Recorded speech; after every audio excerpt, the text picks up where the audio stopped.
혐의로 경찰에 출석한 지드래곤이 피의자 신분으로 조사를 마친 뒤 간이시약 검사에서 음성 판정을 받았다고 밝혔습니다.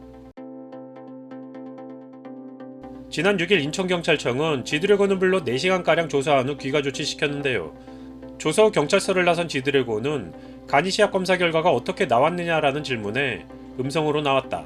긴급 정밀검사도 요청한 상태이더라고 답한 후 오늘 사실대로 답변했다. 수사기관이 정확하고 신속하게 정밀검사 결과를 발표해 주시면 좋을 것 같다라고 덧붙이기도 했습니다. 이날 휴대전화는 제출하지 않았다라며 경찰이 추가로 소환하면 또 출석하겠다라고 답한 지드래곤은 오늘 주로 어떤 부분을 조사받았느냐라는 질문에 웃다가 끝났다라고 답한 뒤 장난이다라며 농담을 하는 여유를 보이기도 했는데요. 오늘 조사에서 혹시 경찰이 제시한 증거가 있었느냐라는 질문에는 없었다라고 답했습니다.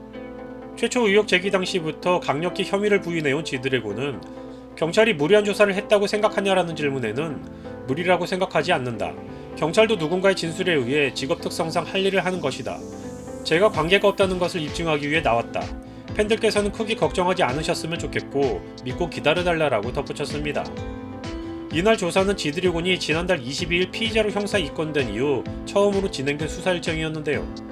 현재까지 지드래곤과 관련해 경찰이 추정하는 범행 시점이나 장소는 알려지지 않은 상황입니다. 이날 시행된 간이시약 검사에서는 음성을 받아 지드래곤으로서는 우선 첫 번째 고비는 넘긴 상황인데요. 하지만 경찰은 이날 채취한 지드래곤의 소변과 모발을 국립과학수사연구원에 의뢰해 정밀감정을 할 방침이며 추가 소환 여부도 검토할 예정이라고 합니다. 일반적으로 간이시약 검사는 5에서 10일 이전에 발생한 행위에 대해서만 양성 반응을 얻을 수 있고 그 이전에 투약한 경우는 감정하기 어렵기 때문에 정밀검사로 이어지는 과정은 당연한 수순이라고 합니다. 한편 조사를 마친 직후 지드래곤은 자신의 SNS에 사필규정, 모든 일은 결국 반드시 옳은 이치대로 돌아간다라는 글귀가 적힌 사진을 게재했는데요. 게시물에는 처음에는 옳고 그름을 가리지 못하여 올바르지 못한 일이 일시적으로 통용되거나 득세할 수는 있지만 오래가지 못하고 모든 일은 반드시 옳은 이치대로 돌아간다라고 적혀 있습니다. 해당 게시물에 대해서는 다양한 추측이 제기되고는 있지만 이번 조사를 받은 지드래곤이 자신의 속내를 우회적으로 표현한 것이라는 평가가 높은 상황입니다.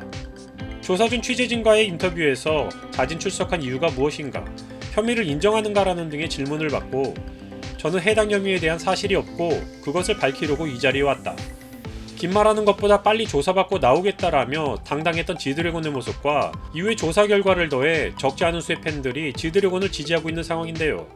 이제 막 시작을 알린 지드래곤의 수사에서 그의 눈에 띄는 당당함과 지금까지의 상황에 비춰보자면 현재 여론 역시 어느 정도 지드래곤에게 호의적으로 변하고 있는 것은 분명해 보이기도 합니다.